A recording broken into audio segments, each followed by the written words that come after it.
អត្ថប្រយោជន៍សំខាន់ទទួលបានពីការពូកែអត់ធ្មត់ការអត់ធ្មត់គឺជាសមត្ថភាពដែលអត់ទ្រាំនឹងអ្វីមួយដែលពុំមានអារម្មណ៍ខឹងឬមូមកខ្លាំង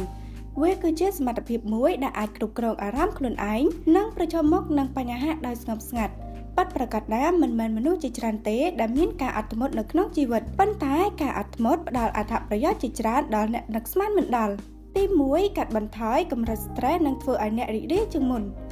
នៅពេលដែលអ្នករៀនចេះគ្រប់គ្រងខ្លួនឯងនិងអនុវត្តការអត់ធ្មត់អ្នកនឹងមិនងាយខឹងឡើយ